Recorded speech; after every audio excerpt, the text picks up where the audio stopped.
So these are some pretty fun treats that you can make with your freeze dryer. They're banana base with strawberry and peach on top. I saw these online and really wanted to try them, and since then my kids have eaten almost all of them. So you want to start by slicing bananas, and we've already done a video on that, so I'm not going to repeat that, but if you want to check it out, just look at the rest of the channel and you'll find it. We did cut these bananas a little thinner than the last time, just that way they were easier to eat. If you keep them to about a 1/4 inch thick instead of a 1/2 inch thick, they're a lot easier on your teeth. So these are just sliced strawberries that we've done in the past, and we're going to go ahead and powder those right now, so that way we can make a crumble for the top. If you smash them in a bag like this with a rolling pin, you'll have more of like a crumble, and if you put them in the blender, you'll have more of a powder mix. Either one's going to work, it's more of just the look that you want to go for. While my wife is getting this ready, I'm going to go ahead and talk about some things that can speed up your recipes. So I talk a lot about the eutectic temperature of food, and how you don't want to go over that, but you also want to get as close to it as you can, so that way your recipes go quicker. And just as a reminder, the eutectic temperature of the food is the point at which the structure of the food collapses. So if you go over the eutectic temperature, you're left with a soft fruit leather-like material rather than nice freeze-dried fruit. So the problem in freeze drying is that you want to get as close to the eutectic temperature as possible, but if you go over it, you'll ruin your food. The food is still edible if you go over the eutectic temperature, it just won't last quite as long and it's not quite as nice. So the problem in freeze drying is that you want to get the batches done as quickly as possible without going over the eutectic temperature. The higher the temperature and higher the pressure, the faster the food will get done, but you run the risk of ruining the batch. In industry, what they do to overcome this is they use what's called a heating profile. What this means is as the food gets more dry, the eutectic temperature actually increases. So let's say, for example, you're doing peaches and you want to do a heating profile to speed up the batch just a little bit. This will likely change for every load, but about 10 hours into the cycle, you should be able to start increasing the shelf temperature.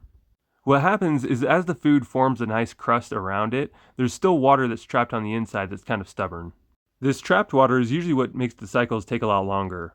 Most heating profiles in industry have a primary and a secondary drying phase. The primary phase is lower temperature and where most of the water comes off the food.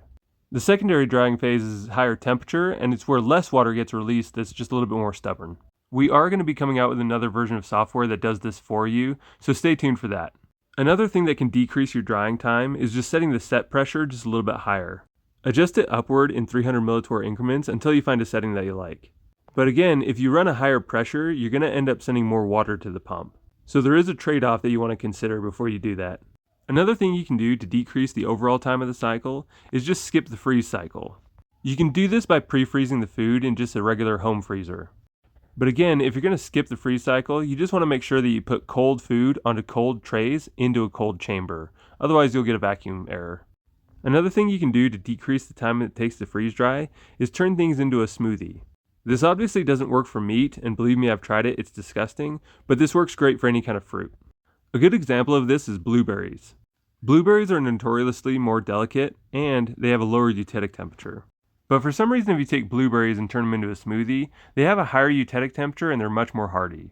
Those are all things that can help speed up your freeze drying process, and with that, we're going to go back to this recipe for a minute. So these are just fresh, unfrozen bananas. We wanted the moisture to lock in some of the powder. And again, this is just peach powder and strawberry powder. We're going to freeze dry this at 115 to 120 degrees Fahrenheit, and between 900 and 1200 millitorr. At 115 degrees and 900 millitorr, it should have a dry time of about 16 hours. This is going to be for the medium Blue Alpine freeze dryer, so you may get different results with the large. To tell whether or not the food is done, you just want to watch the pressure, and if it stalls out at a lower range than what you set it at, then the food is likely done. For example, if I set my machine at 900 millitorr, but I see that the pressure has dropped to 250 and it's been there for 2 hours, then the food is probably done. This is because as water comes off the food during the cycle, it'll keep the pressure at 900 millitorr. But as the food approaches 0% water content, the pressure will start to drop. When there's no longer enough water coming off the food to raise the pressure at all, then the pressure will stall at a lower number. In most cases, it's between 300 and 200 millitorr. Coming back to this recipe, this is what they look like after they're all prepped and ready to go into the freeze dryer. I like to cool the chamber down beforehand, just that way the bananas don't brown quite as easily. When I pre-cool it like this, it's like putting the bananas into a blast freezer. If you guys like this more in-depth content, go and leave a comment in the comment section because we really do read all of them. Now go have some fun with your freeze dryer and see what you can come up with.